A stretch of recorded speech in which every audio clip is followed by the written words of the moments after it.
Good evening class. Last class का पढ़ कर आए हैं आप? थोड़ा ही पढ़ाया था, थोड़ा पढ़ने के लिए बोला था। लास्ट क्लास का रिवाइज करा है आप लोगों ने? ये सर ये क्या पूछ लिया आपने? यूजुअली तो आप सर खुद ही कराते थे रिवीजन। पढ़ कर आए हैं लास्ट क्लास का? चलो पूछ लो। What do you mean by cathode raise?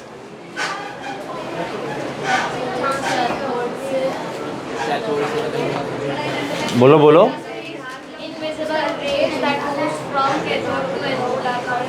ठीक है जी, चलो थोड़ा सा रिवीजन करते हैं, आप लोगों को याद नहीं है as usual.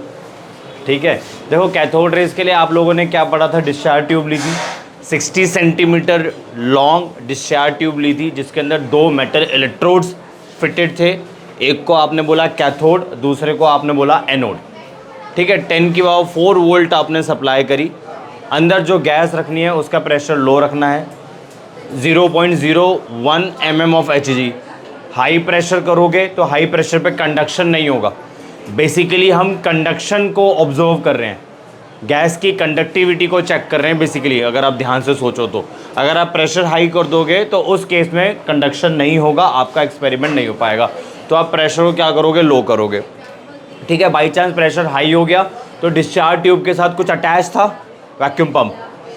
Vacuum pump, literally vacuum pump नहीं बनाया था, थोड़ा सा ओपनिंग करके वैक्यूम पंप लिख दिया था।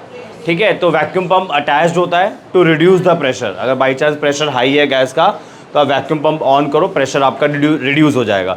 जैसे ही आप 10⁴ वोल्ट अप्लाई करोगे, एक इनविजिबल रेज सबसे पहले कैथोड से जनरेट करती है, travels in a straight path towards the anode, और एनोड के बैक साइड पे आपने कोटिंग कर रखी थी फ्लोरेसेंट या फॉस्फोरेसेंट मटेरियल, दोनों में से कोई भी हो सकता है।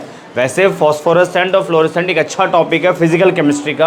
अगर आप लोग केमिस्ट्री को ऑप्ट करते हो एज योर करियर तो फ्यूचर में पढ़ने को मिलेगा। ठीक है, अदरवाइज बुरा सपना समझ के भूल जाना 11th के अंदर ही। ठीक है जी, तो जैसे ही कैथोड रे स्ट्रेट पाथ के अंदर ट्रेवल करती है टूवर्ड्स द एनोड, और एनोड को क्रॉस करती है तो किस पे स्ट्राइक करेगी? फ्लोरेसेंट या फॉस्फोरेसेंट मटेरियल। और एग्जांपल मैंने दिया था आपको जिंक सल्फाइड का। तो फेंट ग्रीनिश लाइट ऑब्जर्व होगी आप लोगों को। ठीक है, और उस इनविजिबल रेज को आपने क्या बोला? Cathode rays.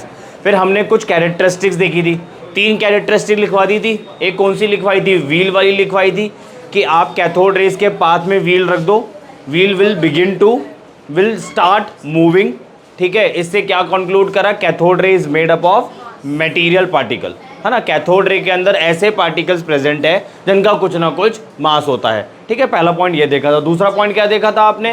कि कैथोड रे के पाथ में आपने एक ऑब्जेक्ट रख दिया था, ऑब्जेक्ट के बैक साइड पे क्या बन गई थी? शैडो बन गई थी। इससे आपने कंक्लूड करा cathode rays travel in a straight path. ठीक है, तीसरा पॉइंट आपने क्या ऑब्जर्व करा था? Electric field. आप थे ना भाई कल, तो क्या पढ़ते क्या हो यार? आप इलेक्ट्रिक फील्ड में कैथोड रेज के रख दो तो क्या होगा? Cathode rays will bend towards the positive plate of the electric field. इससे कंक्लूड करा कि कैथोड रे के अंदर जो पार्टिकल है जिसका कुछ ना कुछ मास है वो चार्ज भी कैरी करता है -1।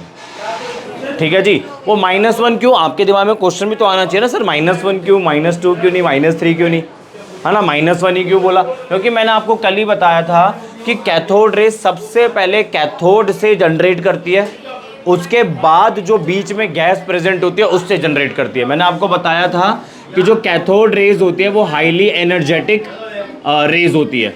तो सबसे पहले वो क्या करेगी? H2 गैस को डिकम्पोज करेगी 2H के अंदर।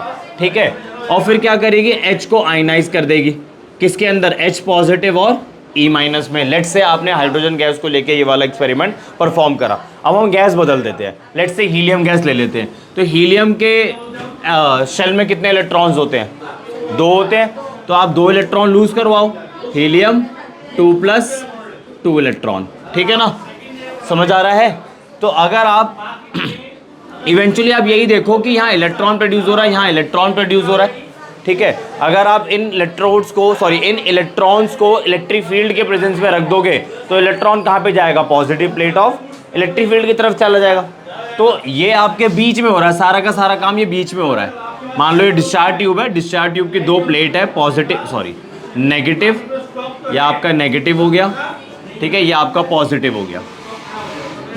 ये आपका नेगेटिव हो गया, ये आपका पॉजिटिव हो गया। तो मैंने क्या बोला आप लोगों को कि कैथोड रे सबसे पहले कहाँ जनरेट होती है, कैथोड से जनरेट होती है, उसके बाद बीच से जनरेट होती है। पहले कैथोड से स्टार्ट होगी, फिर भाई कैथोड से स्टार्ट होगी तभी तो गैस आपकी आयनाइज करेगी, वरना गैस अपने आप कैसे आयनाइज कर जाएगी। आयनाइजेशन का मतलब मैंने आपको बताया था भाई, एटम को कुछ तो प्रोवाइड करोगे ना आप, तभी तो आयनाइज करेगा ना। तो वो क्या प्रोवाइड करोगे आप, एनर्जी प्रोवाइड करोगे, और वो एनर्जी किसके पास होगी, कैथोड रेज के पास होगी। यानी कि जो कैथोड रेज होती है वो इतनी एनर्जेटिक होती है कि वो एटम को भी आयनाइज कर देती है। आयनाइज करेगी तो पॉजिटिव बनेगा, नेगेटिव बनेगा। ऑलरेडी कैथोड रे यहाँ जा रही थी, ऑलरेडी कैथोड रे यहाँ जा रही थी, बीच में इनको भी आयनाइज कर दिया। अगर आप हाइड्रोजन गैस लोगे, हीलियम को भी आयनाइज कर दिया। अगर आप डिस्चार्ज ट्यूब के अंदर हीलियम गैस लोगे, आपका ये कैटायन प्रोड्यूस होगा, ये इलेक्ट्रॉन प्रोड्यूस होंगे। अब ये इलेक्ट्रॉन यहाँ जाना शुरू कर देंगे, ठीक है जी। तो अगला पॉइंट आपका हो गया कि कैथोड रेज आपकी हाईली एनर्जेटिक मॉलिक्यूल होती है, सॉरी रेज होती है, जो एटम को आयनाइज कर देती है। पहला पॉइंट क्लियर हो गया, मतलब आज का पहला पॉइंट क्लियर हो गया। अगर आप कैथोड रेज को हैवी एलिमेंट से स्ट्राइक करवाओ, लाइक मॉलिब्डेनम, मॉलिब्डेनम सुना होगा आप लोगों ने, MO मॉलिब्डेनम, या टंगस्टन W, तो एक्सरेज प्रोड्यूस होती है, ठीक है जी। अगला पॉइंट, पहला पॉइंट मैंने क्या बोला कि जो कैथोड रेज होती है वो हाईली एनर्जेटिक रेज होती है, वो एटम से जाके स्ट्राइक करेगी और उसको आयनाइज कर देगी। दूसरा पॉइंट क्या बोला, अगर आप ये हैवी एलिमेंट्स होते हैं, ठीक है, अगर आप इनसे स्ट्राइक करवाओगे कैथोड रेज को तो क्या प्रोड्यूस होगी, एक्सरेज प्रोड्यूस होगी। 2 पॉइंट हो गए। तीसरा पॉइंट हो गया, कैथोड रेज के पास पेनिट्रेटिंग पावर भी होती है। अगर आप कैथोड रेज को थिन मेटल फॉइल से पास करवाओ तो उसको पेनिट्रेट कर देती है। बाकी डिपेंड करता है आप मेटल फॉइल की क्या थिकनेस रख रहे हो। बहुत थिक रख लोगे तो नहीं पास कर पाएगी, ठीक है ना। 3 पॉइंट हो गए। चौथा पॉइंट क्या है कि जो कैथोड रेज होती है वो हीटिंग इफेक्ट भी प्रोड्यूस करती है। 4 पॉइंट हो गए, बाकी कल के हो गए थे पॉइंट, ठीक है। अब लिख लो, आर पार कर जाना। मान लो ये थिन मेटल फॉइल है, लेट्स से, ये थिन तो नहीं है फिलहाल, थिक है, और आपको समझाना है ये इनविजिबल कैथोड रेज आ रही है, पेनिट्रेट करेगी, मतलब इसके आर पार से निकल जाएगी, इसे बोलते हैं पेनिट्रेशन। हाँ, तो मेटल आप ब्लॉक थोड़ी ना रखोगे मेरे भाई, मेटल फॉइल को हाँ, थिन आर पार निकल जाएगी, ठीक है ना। आपने पढ़ा ना रदरफोर्ड मॉडल्स के अंदर पढ़ा है। अरे शैडो वाला थोड़ी ना कर रहे हैं भाई, सब जगह शैडो। हाँ, वैसे बात करो तो शैडो आएगी, हाँ शैडो आएगी। वो तो हमने अलग अलग पॉइंट्स करके ऑब्जर्व करा है, मतलब हमने सेपरेटली इसको स्टडी करा है। पर आपका पॉइंट सही है, आप बेसिकली ऑब्जेक्टिव रख रहे हो तो शैडो आना भी बनता ही है, ठीक है ना। चलो इसमें लिख लो पॉइंट्स, फिर E/M के बारे में बात करेंगे। हाँ जी बोलो। परफोरेटेड एनोड का मतलब होता है ऐसा एनोड जिसमें होल्स होते हैं। तो मेरे भाई परफोरेटेड एनोड से पास करेगी तभी तो वो जिंक सल्फाइड पे स्ट्राइक करेगी, तो फिर कलर प्रोड्यूस होता है ना, फेंट ग्रीनिश लाइट। लिख लो उसके अंदर, आप कंटिन्यू कर रहे हैं लास्ट क्लास का टॉपिक। हम 3 पॉइंट लिखवाया था ना मैंने, लिख लो। कैथोड रेज पेनिट्रेट,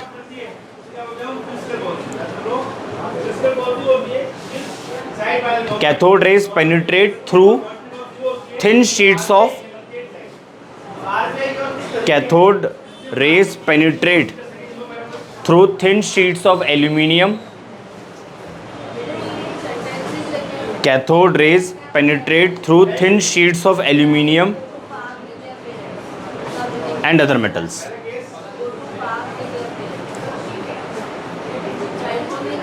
अगला पॉइंट लिखो, कैथोड रेज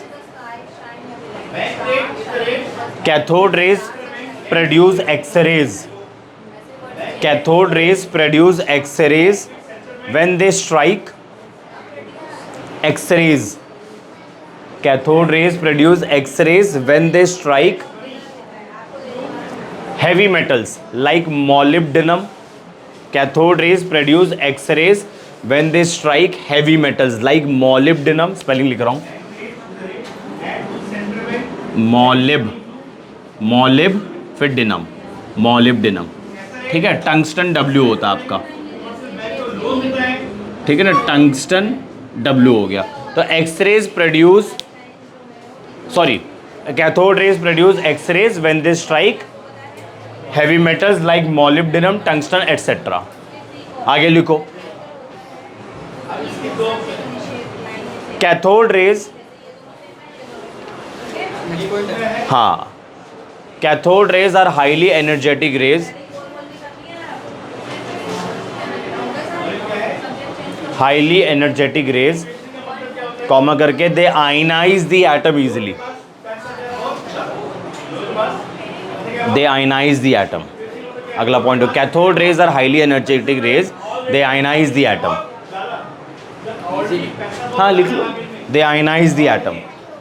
अगला पॉइंट लिखो, cathode rays are highly energetic rays, they ionise the atom.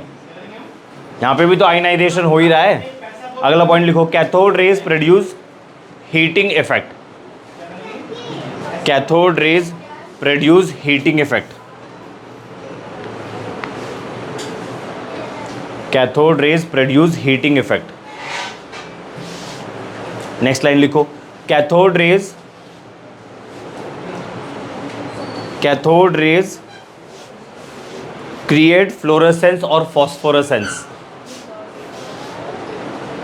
Create phosphorescence और फ्लोरेसेंस।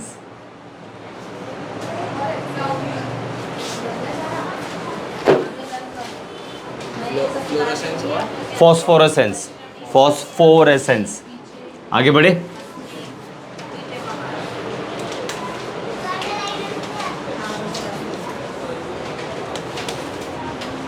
फ्लोरेसेंस नहीं बोला मैंने,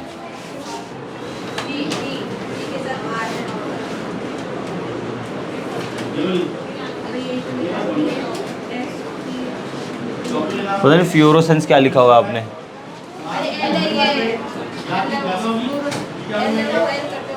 चलो आगे बढ़े।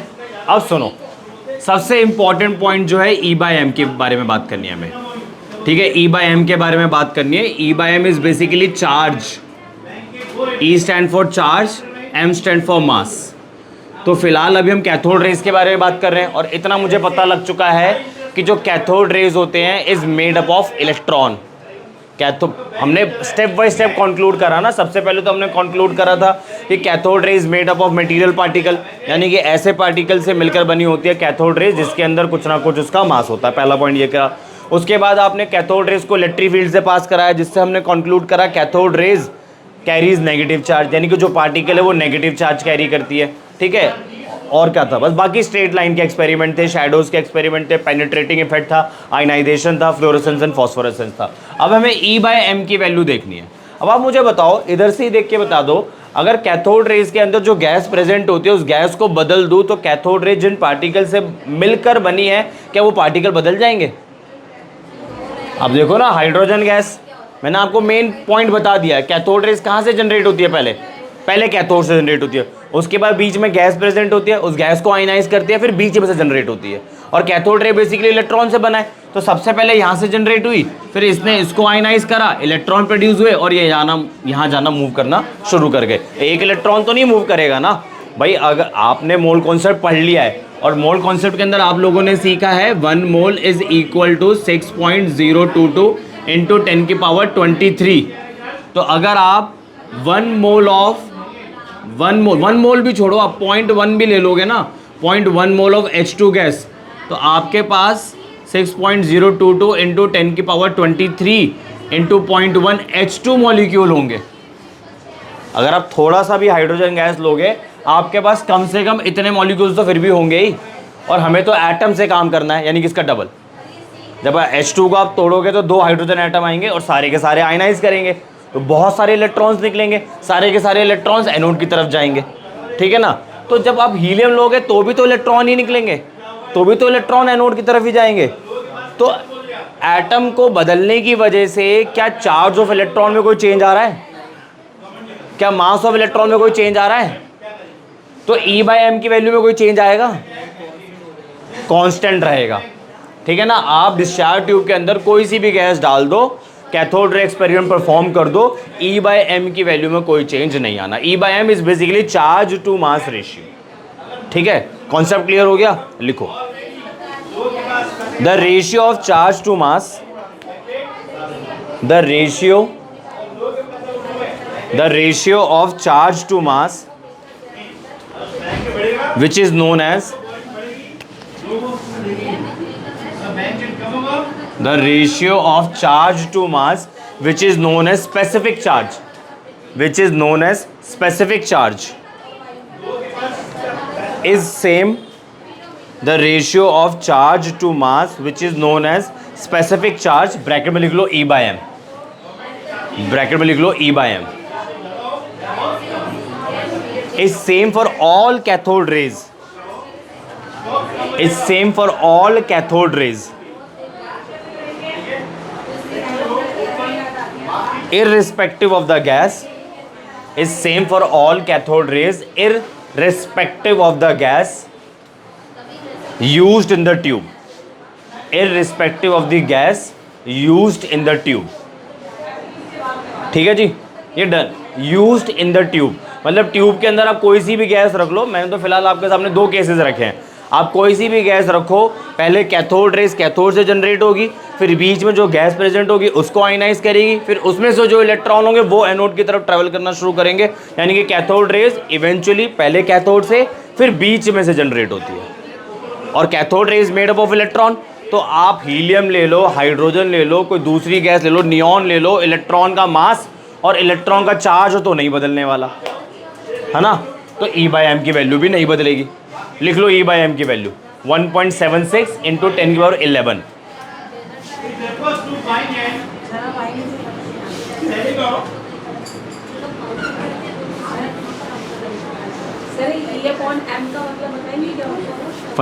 E stand for fundamental charge, M stand for mass of electron.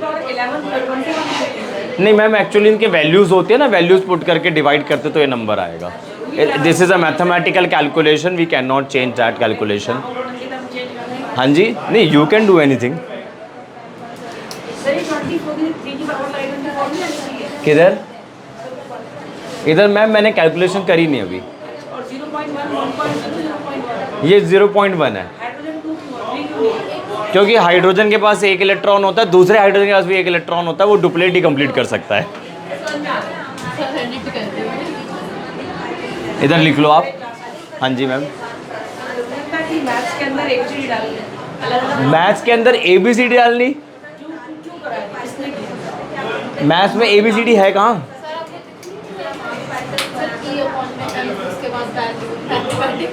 कहाँ है ABCD? अच्छा ये कह रहे हो मैम. कहीं तो हमें assumptions लेनी पड़ी ना. ये सिंबल्स है ना. No more personal question ma'am. देखो E को क्या बोलते हैं? फंडामेंटल चार्ज, जिसकी वैल्यू होती है 1.6 इंटू 10 की पावर माइनस 19 कूलम. ठीक है ना. M stand for mass of electron, M stand for mass of electron, जिसकी वैल्यू है 9.1 इंटू 10 की पावर माइनस 31 kg. आप ये दोनों वैल्यूज ऊपर पुट करो, सॉल्व करो, ये वैल्यू आ जानी है. कूलम पर kg यूनिट होगी. ठीक है ना. E का मतलब होता है फंडामेंटल चार्ज, और फंडामेंटल चार्ज की जो वैल्यू है 1.6 इंटू 10 की पावर माइनस 19 कूलम. M यहाँ पे क्या है? मास ऑफ इलेक्ट्रॉन, जिसकी वैल्यू है 9.1 इंटू 10 की पावर माइनस 31 kg. अच्छा, इलेक्ट्रॉन को रिप्रेजेंट कैसे करते हैं? इलेक्ट्रॉन को E से रिप्रेजेंट करेंगे. मास कुछ होता है, वैसे मास होता है बट हम इग्नोर कर देते हैं, ना के बराबर होता है तो 0 बोल देते हैं. तो 0 हो गया इधर मास. चार्ज कितना होता है? -1. ठीक है. क्या हो गया? उतारो फटाफट से उतारो. उसके बाद हेडिंग डालो, discovery of anode raise. Cathode rays जैसे पढ़ा वैसे एनोड रेज भी पढ़ेंगे. अगर कैथोड रेज आपको समझ आ गया तो एनोड रेज भी समझ आ जाएगा.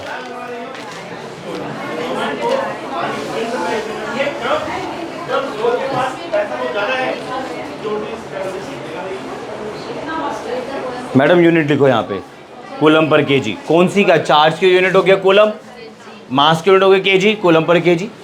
ठीक है जी, डन. आगे बढ़े. Next heading, discovery of anode raise. Discovery of anode raise. तो जो सेटअप आपने लास्ट क्लास में ड्रॉ करा था वैसा ही ड्रॉ कर लो. बस ध्यान से सुनो, जो सेटअप हमने कल ड्रॉ करा था वैसा ही सेम सेटअप ड्रॉ करो अभी. बस एनोड को आपने परफोरेटेड नहीं लेना है, अब की बार कैथोड को लेना है.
लेकिन दोनों पढ़ेंगे पहले आंसर नहीं समझेंगे पढ़ेंगे।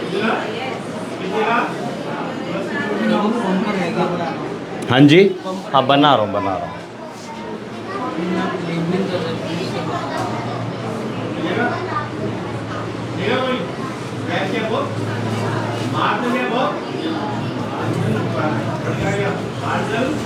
मेरे ऊपर है, मैं मांगूंगा कोई लोन लोन चाहिए 10 लाख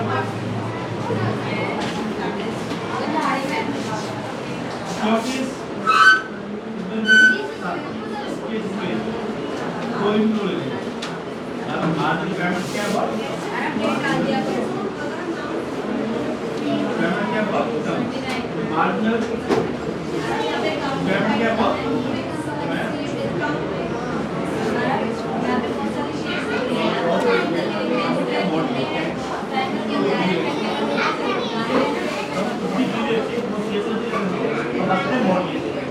ठीक है जी, सारा सेटअप सेम है, बस अब की बार कैथोड आपने परफोरेटेड लिया है, पिछली बार एनोड परफोरेटेड था, पिछली बार एनोड के बैक साइड पे कोटिंग करी थी, अब की बार आपने कैथोड के बैक साइड पे कोटिंग करनी है। अब यहाँ पे ऑब्जर्वेशन थोड़ी सी बदल जाएगी और एक ही बदलेगी, बाकी अगर आपको डिस्चार्ज ट्यूब वाला कैथोड रेज वाला एक्सपेरिमेंट समझ में आया तो एनोड रेज वाला भी समझ में आएगा।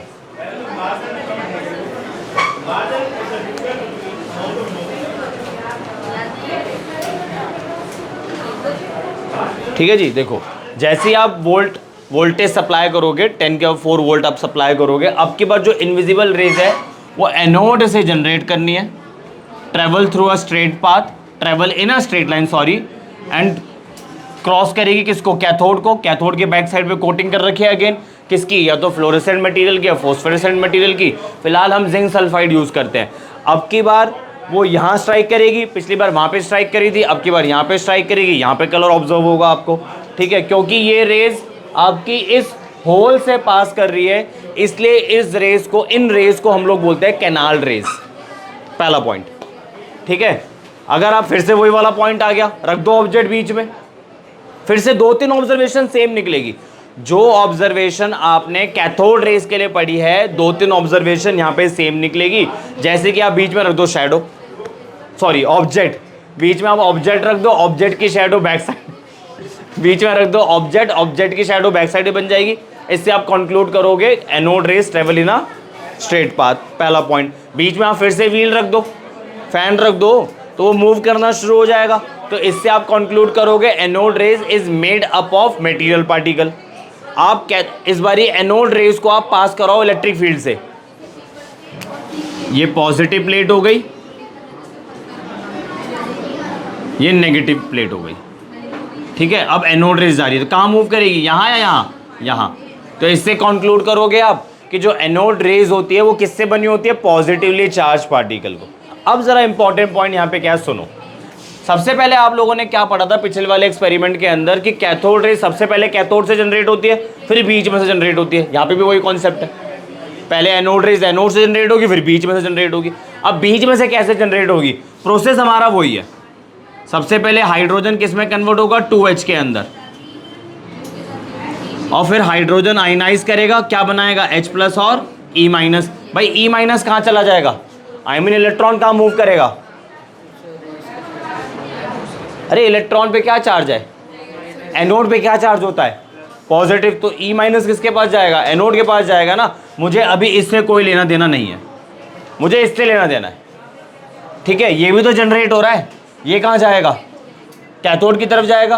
तो कहने का मतलब है एनोड रेज सबसे पहले एनोड से जनरेट होगी, उसके बाद बीच में जनरेट होगी, the gas present between the two electrodes, यहाँ से जनरेट होगी। और हाइड्रोजन गैस के केस में जो एनोड रेज है वो किसकी बनी हुई है? H प्लस से। तो अगर मैं इसका E/m निकालूं तो E is the again fundamental charge. फिलहाल इस पे कितना चार्ज है? +1 is equal to 1.6 into 10⁻⁹ coulomb, और मास ऑफ प्रोटॉन नीचे रख दो। इतना समझ आया? अब आप गैस बदलो, गैस कोई दूसरी कर दो, हीलियम कर दो। हीलियम करोगे तो फिर से वही कॉन्सेप्ट होना है, हीलियम 2 प्लस 2 इलेक्ट्रॉन। ये 2 इलेक्ट्रॉन कहाँ जाएंगे? एनोड या कैथोड? एनोड पे जाएंगे ना। ये किसके पास जाएगा? कैथोड के पास जाएगा। यानी कि अब की बार जो एनोड रेज है वो किसकी बनी हुई है? भाई मैंने आपको क्या बोला? Anode rays is made up of positively charge particle. तो मुझे जानना भी तो है कि वो पॉजिटिवली चार्ज पार्टिकल है कौन। तो हाइड्रोजन के केस में ये था, हीलियम के केस में ये था। अब आप इसका E/m निकालो, चार्ज क्या हो गया? डबल हो गया। तो 2 इंटू 1.6 इंटू 10⁻⁹ कूलम करोगे और हीलियम एटम का मास रखोगे। तो मेरा क्वेश्चन आप लोगों से ये है कि जो E/m की वैल्यू है वो बदल रही है, सेम है? सेम है।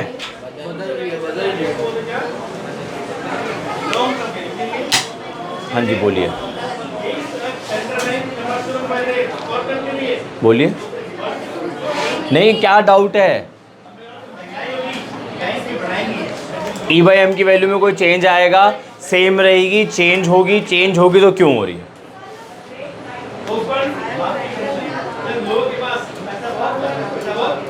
हाँ जी आप बताओ, चेंज होगी? होगी तो क्यों होगी? एलिमेंट बदल रहा था, गैस चेंज कर रहे हैं, गैस चेंज कर रहे हैं। हाँ वैसे एलिमेंट भी ठीक है। तो हाँ बोलो।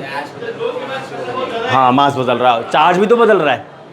तो जब E की वैल्यू भी बदलेगी, चार्ज ही बदलेगा, तो रेशियो भी बदलेगी। आप दोबारा सुने, एनोड रेज के बारे में बात कर रहे हैं। एनोड रेज के अंदर जो सेटअप है कैथोड रेज वाला सेम है, माइनर सा चेंज है। माइनर सा चेंज क्या है? पिछले वाले केस के अंदर आपने एनोड को परफोरेटेड लिया था, यहाँ पे कैथोड को परफोरेटेड लेंगे। परफोरेटेड का मतलब जिनमें होल्स प्रेजेंट होते हैं। पहला पॉइंट क्लियर हो गया। पिछले वाले केस के अंदर कोटिंग आपने कहाँ पे करी थी? एनोड के बैक साइड पे।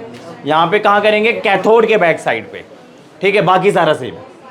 ठीक है, 60 सेंटीमीटर लॉन्ग ट्यूब है आपकी, वैक्यूम पंप कनेक्ट कर रखा है। अंदर अभी मैंने हाइड्रोजन गैस रखी है, प्रेशर आपने लो रखा है, वोल्टेज आपने 10 वोल्ट सप्लाई करी है। जैसे ही आप ये वोल्टेज सप्लाई करना शुरू करोगे, अब की बार जो इनविजिबल रेज है कैथोड से नहीं जनरेट करेगी, अब की बार कहाँ से जनरेट करेगी? एनोड से जनरेट करेगी। एनोड से जनरेट करिए, स्ट्रेट पाथ में ट्रेवल कर रही है टुवर्ड्स द कैथोड। कैथोड में क्या है? होल्स है, इसको क्रॉस करेगी, मटेरियल पे स्ट्राइक करेगी, कलर ऑब्जर्व होगा। फिर हमने कुछ प्रॉपर्टीज देखी। पहली प्रॉपर्टी हमने क्या देखी? एनोड रेज के पाथ पर आप रख दो सॉलिड ऑब्जेक्ट, तो उसकी शैडो बनेगी बैक साइड पे। इस पॉइंट से आपने कंक्लूड करा anode rays travel in a straight path. उसके बाद आपने क्या करा? बीच में रख दो पंखा। ठीक है, तो वो पंखा घूमना शुरू हो जाएगा। इससे कंक्लूड करा आपने anode rays is made up of material particle. 2 point हो गए। तीसरा पॉइंट क्या बताया? आप एनोड रेज को इलेक्ट्रिक फील्ड के अक्रॉस पास कराओ, मतलब कैथोड रेज को वहां से निकाल के नहीं पास कराते हैं, वहीं पर ये इलेक्ट्रिक फील्ड का अरेंजमेंट करते हैं। ठीक है ना, इलेक्ट्रिक फील्ड का अरेंजमेंट वहीं पर ही करते हैं। तो आप एनोड रेज को इलेक्ट्रिक फील्ड के अक्रॉस पास कराओ तो एनोड रेज कहाँ पे मूव करेगी? नेगेटिव प्लेट की तरफ बेंड कर जाएगी। इससे कंक्लूड करा कि एनोड रेज के अंदर जो पार्टिकल है जिसका कुछ मास है उसका चार्ज भी होता है, और कितना होता है? पॉजिटिव। ये 3 पॉइंट क्लियर हो गए। अब क्वेश्चन ये था आप लोगों से मेरे लिए, सॉरी क्या क्वेश्चन ये था आप लोगों के लिए मेरी तरफ से कि गैसेस अगर बदल दूं तो E/m में क्या चेंज आएगा?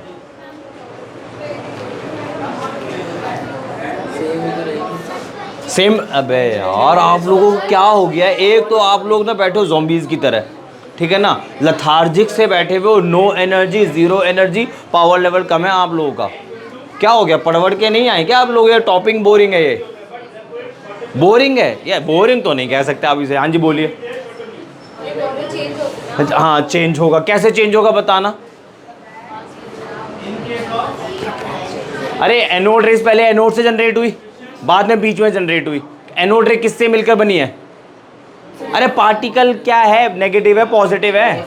पॉजिटिव है ना, तो हाइड्रोजन के केस में जो पॉजिटिव पार्टिकल है वो ये होता है, ठीक है। इसका चार्ज ले लो, इसका मास ले लो, E/m की वैल्यू कुछ भी निकाल ली, कुछ भी निकाल ली, x मान लो दिमाग में, y मान लो, z मान लो, जो आपका मन कर रहा है। कैलकुलेट नहीं कर रहे, लिटरली कैलकुलेट नहीं कर रहे हैं। अब चलते हैं इसके पास।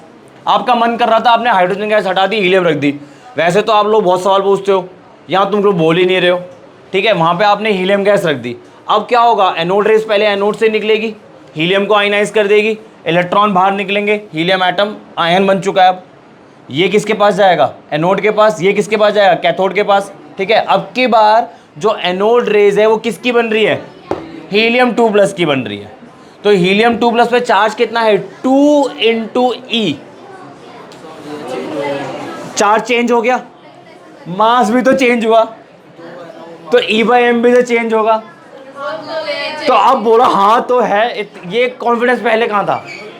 तो हैंस प्रूव्ड कि E/m की वैल्यू चेंज होती है इन केस ऑफ एनोड रे experiment, in case of discovery of anode raise, ठीक है। अगर आप गैस बदल दोगे तो, ठीक है ना। एनोड रेज को पॉजिटिव रेज भी बोलते हैं क्योंकि वो पॉजिटिवली चार्ज पार्टिकल से मिलकर बनी होती है, ठीक है। और इसको कैनाल रेज भी बोलते हैं।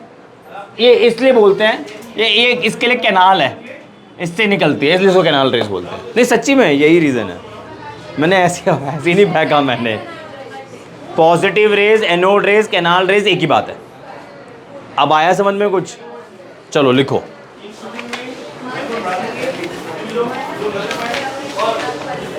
इन 1886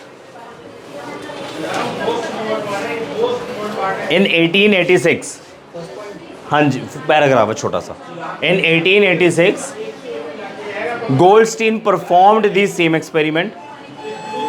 गोल्डस्टाइन प्रोनाउंस करता है वो, गोल्डस्टीन प्रोनाउंस करता है, GOLD, Goldstein, STEIN।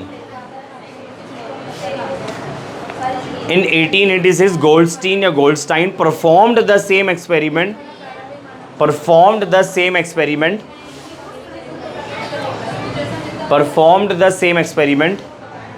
using perforated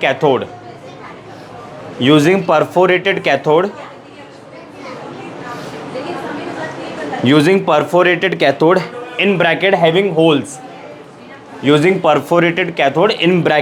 holes, मतलब ऐसी कैथोड जिसमें होल्स प्रेजेंट होते हैं। And found that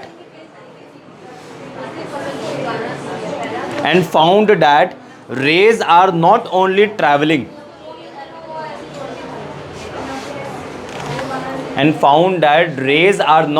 travelling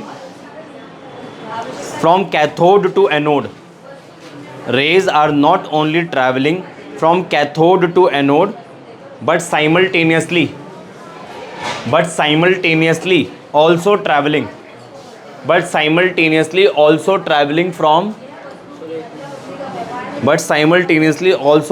from anode to cathode,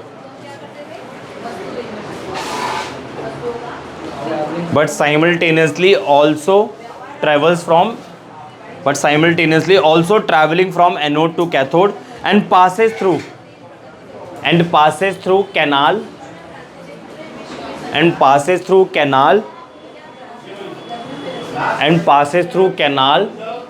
forward slash करके holes of cathode which are termed as canal rays forward. अबे मेरे भाई फॉरवर्ड स्लैश क्या लिखा है आपने? Passes through canal, forward slash का मतलब वो लाइन होती है, ठीक है। फॉरवर्ड स्लैश करके holes of cathode which are termed as canal rays, anode rays, positive rays. Canal rays, anode rays, positive rays. अब एक बात बताओ, सेटअप में कुछ खास डिफरेंस हुआ है? सॉरी, कुछ खास चेंज करा है आपने सेटअप में? तो इसमें क्या कैथोड रेज नहीं जनरेट होगी? सेटअप में कुछ आपने बदला है? बस एक ही चीज़ तो बदली है, यहाँ पे जो मटेरियल था उसको यहाँ कर दिया और उधर जो होल था आपके बार यहाँ कर दिया, इतना ही तो बदला है ना आपने। तो मुझे बताओ क्या यहाँ पे कैथोड रेज नहीं जनरेट होगी? कैथोड रेज यहाँ पे भी जनरेट होगी। वहाँ पे बट आपका जो मटेरियल है वो कहाँ लगा हुआ है, यहाँ लगा हुआ है, तो ग्लो इधर आएगा, ठीक है ना। तो इस एक्सपेरिमेंट के अंदर एनोड भी जनरेट हो रही है, कैथोड भी जनरेट हो रही है। मैं आपको बता रहा हूं। मैडम सेटअप में जब कोई चेंज आया ही नहीं है तो दोनों में तो सेम ही रेज जनरेट हो रही है, बट एक टाइम पे आप एक को स्टडी कर रहे हो। वो पहले वाले ने स्टडी करी, गोल्डस्टाइन ने दोनों बात बता दी कि भाई मैंने तो ये पढ़ के बता दिया, तो एक और रेज जनरेट हो रही है। ये कॉन्सेप्ट है। तो सेटअप में कोई चेंज जब हुआ ही नहीं है, सिर्फ एक होल ही तो बदला है, मटेरियल की कोटिंग ही तो बदली है, तो कैथोड रेज तो जनरेट होनी है यहाँ पे भी। तो वही पैराग्राफ आपको लिखवा दिया है। आगे लिखो characteristic of anode rays. Characteristics of anode raise.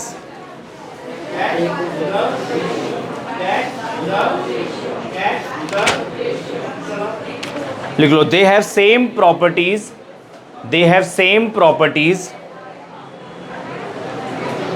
as that of cathode rays. They have same properties as that of cathode rays. They have same properties as that of cathode rays. The only difference is that they deflect towards negative plate of the electric field. They deflect towards negative plate of the electric field, indicating that they deflect towards negative plate of the electric field, indicating that electric field, indicating that they are positively charged. They are positively charged particle.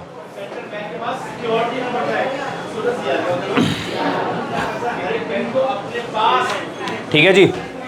अब कहानी आती है E by M, ठीक है ना। अब E by M पे चलते हैं। E बाय एम तो बदलेगा, ये तो आपको बता दिया, ठीक है। तो लिखो इसके अंदर आप, हाँ सेकेंड पॉइंट बना लो, E by M ratio for anode rays. ये थोड़ा बड़ा पैराग्राफ होगा। E by M ratio of anode rays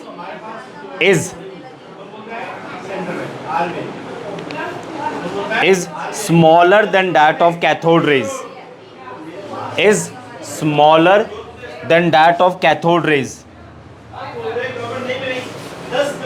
ये वाला पॉइंट कब एप्लीकेबल है, जब आप हाइड्रोजन गैस रख रहे हो तब। क्योंकि आप हैवी गैसेस उठा के रख दोगे तो वैल्यू बढ़ जानी है। चार्ज जब बढ़ जाएगा तो वैल्यू भी बढ़ जानी है। अगला पॉइंट लिखो, third point,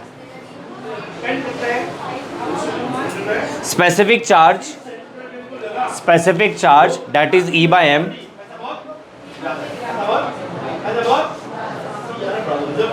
specific charge that is E by m of anode rays, specific charge that is E by m of anode rays depends upon the nature of the gas, depends upon the nature of the gas, depends upon the nature of the gas taken in the discharge tube, depends upon the nature of the gas taken in the discharge tube,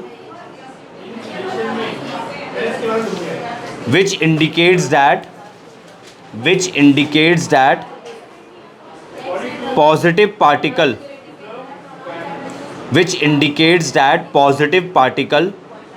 constituting the positive rays,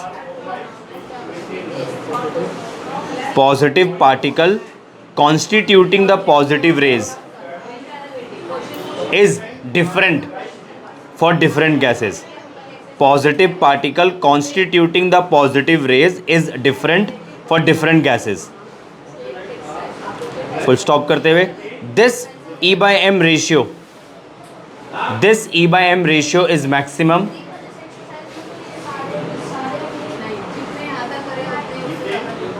This E by m ratio is maximum for hydrogen,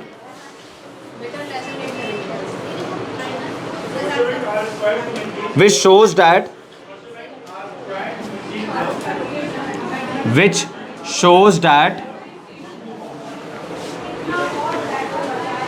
positive particle obtained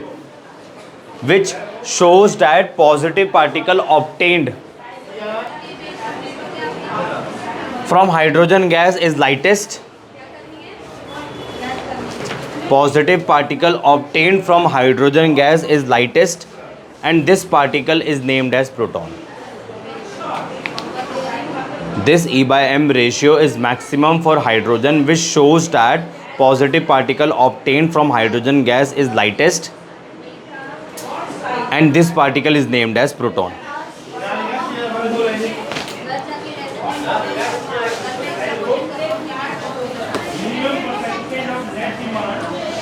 charge on proton में तो कोई change नहीं आ रहा अभी। अरे बोलो, अरे बोलते क्यों नहीं हो तुम लोग? चार्ज ऑन प्रोटॉन में कोई चेंज आ रहा है? अरे H+ में जो चार्ज होगा उसमें कोई चेंज है जो पिछले वाले में था?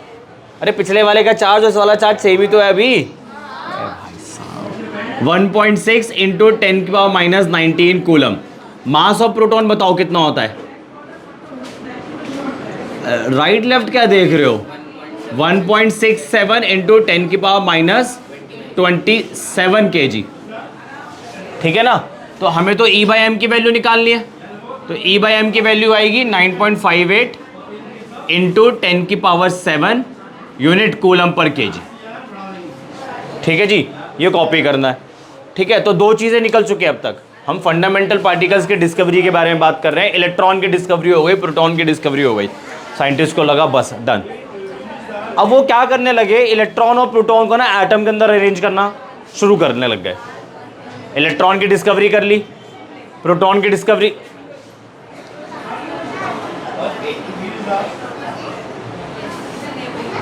अरे वो बोल रहा ना कि ये भी कर लिया, ये भी कर लिया, अभी सिस्टम में जाएगा। इलेक्ट्रॉन की डिस्कवरी हो गई, प्रोटॉन की डिस्कवरी हो गई। अब क्वेश्चन लोगों को लगा डन, अब एटम के अंदर और कोई पार्टिकल नहीं होता है, तो वो इलेक्ट्रॉन और प्रोटॉन को ना अरेंज करने लग गए एटम के अंदर, ठीक है? तो देखो, तारा नहीं क्या आप लोगों ने, उतारो फटाफट से। इसके बाद हेडिंग डालना डिस्कवरी ऑफ न्यूट्रॉन। ये वैल्यूज़ याद रखना, ठीक है? ये वैल्यूज़ याद रखना। ये फिलहाल प्रोटॉन के अकॉर्डिंगली है, ये E by M की वैल्यू प्रोटॉन के अकॉर्डिंगली है, पिछली वाली E by M की वैल्यू इलेक्ट्रॉन के अकॉर्डिंगली थी। तो वहाँ पे तो आप गैसेस बदल लो, E by M की वैल्यू नहीं चेंज होने वाली। यहाँ पे आप गैस बदलोगे तो E by M की वैल्यू चेंज होगी इन केस ऑफ एनोड रे एक्सपेरिमेंट, ठीक है? अब इलेक्ट्रॉन की डिस्कवरी भी हो गई, प्रोटॉन की डिस्कवरी भी हो गई, तो साइंटिस्ट को लगा कि हाँ दैट्स इनफ, हमारे एटम के अंदर इतने ही पार्टिकल प्रेजेंट होते हैं, इलेक्ट्रॉन भी प्रेजेंट होता है और प्रोटॉन प्रेजेंट होता है, इसके अलावा कोई तीसरा पार्टिकल नहीं है। तो जाहिर सी बात है, अगर आप एटम का मास कैलकुलेट करने जाओगे, नॉर्मल मास की बात कर रहा हूँ, एटॉमिक मास के बारे में बात नहीं कर रहा, अगर आप एटम का मास कैलकुलेट करोगे तो एटम के अंदर जितने प्रोटॉन्स होंगे और जितने इलेक्ट्रॉन्स होंगे उनका सम कर दो। अरे अगर आप sodium atom low, for example आपने सोडियम एटम लिया, इसका एटॉमिक नंबर 11 है, इसके अंदर 11 प्रोटॉन्स हैं और 11 इलेक्ट्रॉन्स हैं, ठीक है?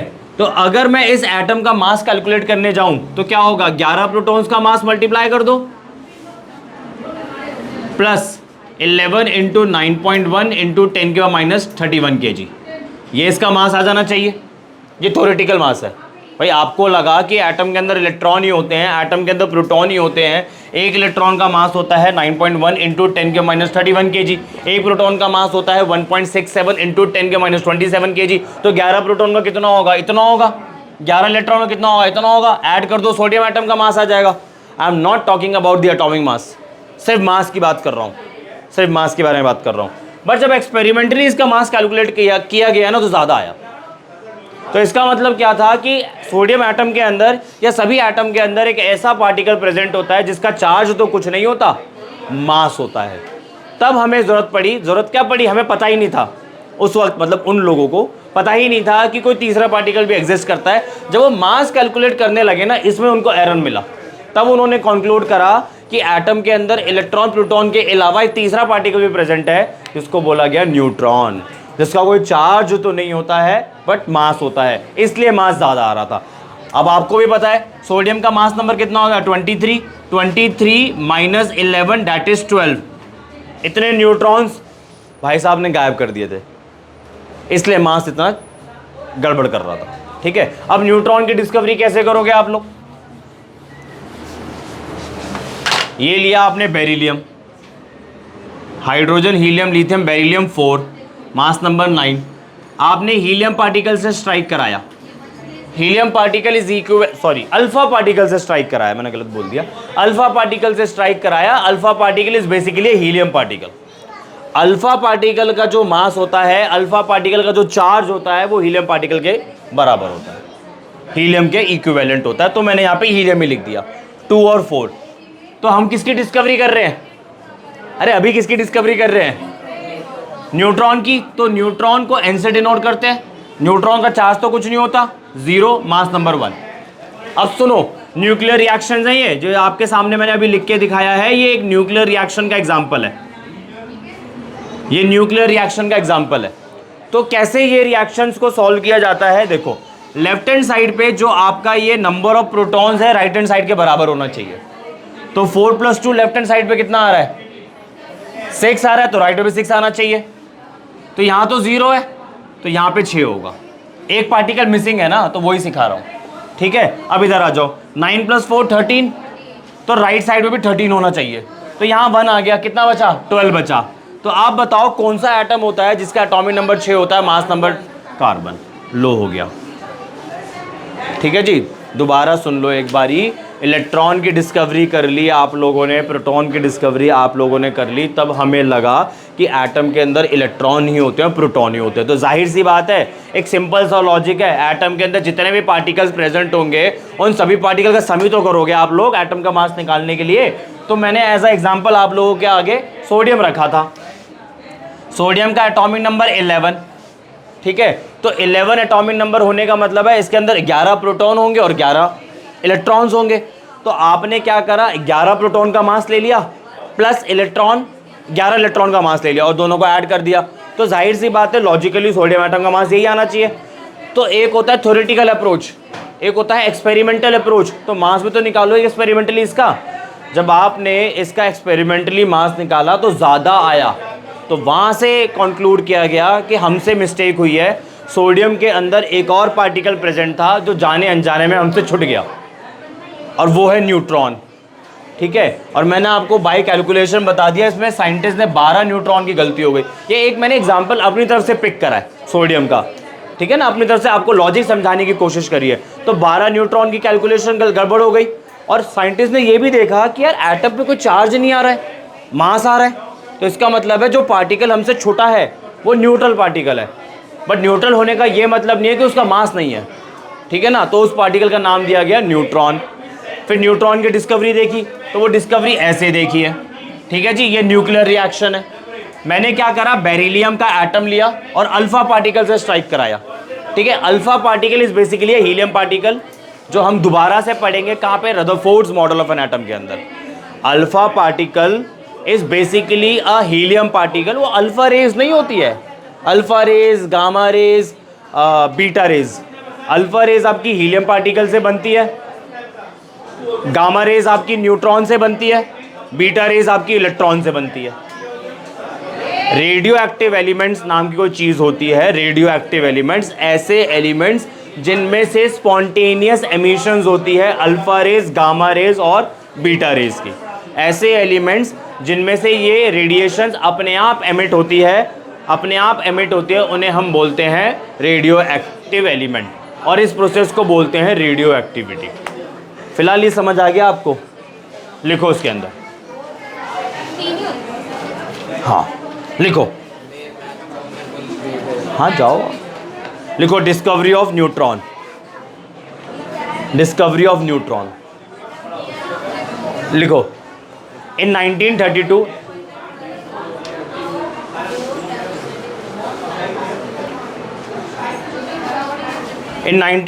चैडविक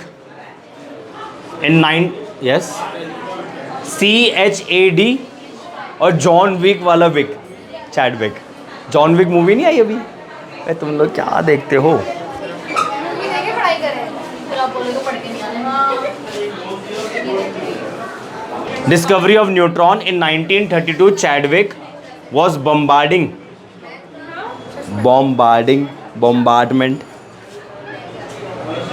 बॉम्बार्डमेंट नहीं पता? ये पहली बार सुना है? लिखो BOMB, बॉम्बार्डमेंट, बॉम्बार्डिंग बोला मैंने, लिखो BOMBARDING। मतलब जब कोई चीज़ स्ट्राइक कराते हो, बॉम्बार्ड कराते हो। अब तो समझ आ गया, अब तो लिख लो। In 1932, Chadwick was bombarding thin sheets of beryllium with alpha particles. Thin sheets of beryllium with alpha particle.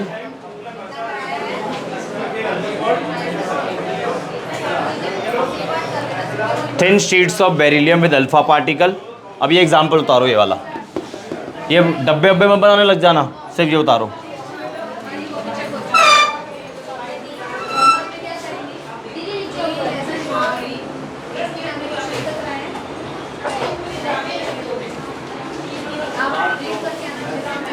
और ना आप लोग पढ़कर आया करो, दिख रहा है आप लोग को पढ़ के नहीं आए आज। ऐसा ऐसे ना मुर्दों में से जान निकालने वाली बात है आज। मुर्दों को पढ़ के ऐसे हिला रहा था, सुनो सुनो सुनो। फेस एक्सप्रेशन नहीं आप लोगों के, कोई खुशी नहीं चेहरे पे, कोई गम नहीं, चल गम ही था, सॉरी खुशी नहीं थी मुझे, गम तो भर के था।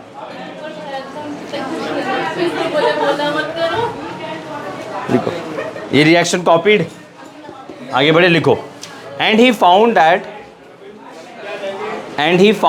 A new particle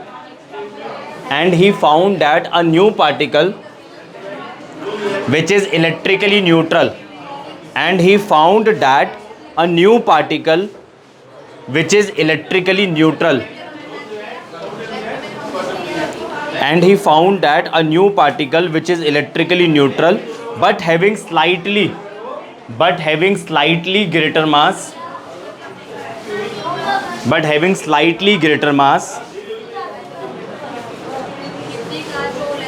than proton, but having slightly greater mass than proton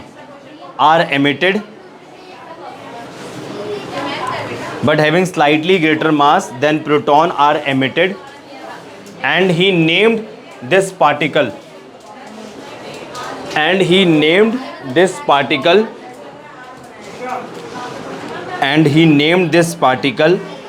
as neutron. So electron, next line. So electron, proton and neutron. So electron, proton and neutron are the fundamental particles. So electron, proton, neutron are the fundamental particles present in all atoms except hydrogen.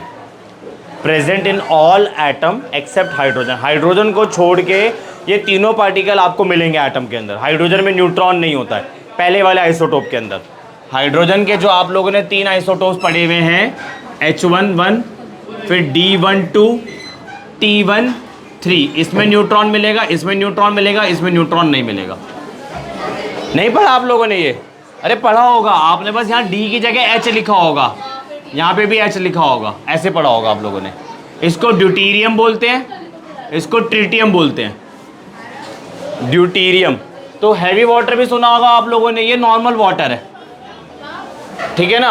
अरे easy है, सुनो इसको deuterium DEU, deuterium, tritium, ठीक है? Mass number बदल रहा है, इधर नंबर ऑफ न्यूट्रॉन्स होंगे, इधर नंबर ऑफ न्यूट्रॉन्स होंगे, इधर नो नंबर ऑफ न्यूट्रॉन्स, मतलब नो 9 वाला नो नहीं, NO वाला नो, ठीक है? अब इधर आ जाओ, ये नॉर्मल वाटर है, अगर आप H की जगह D लिख दोगे तो ये हो जाएगा हैवी वाटर। और टी लिखे तो D नहीं है, T नहीं है, D तक है।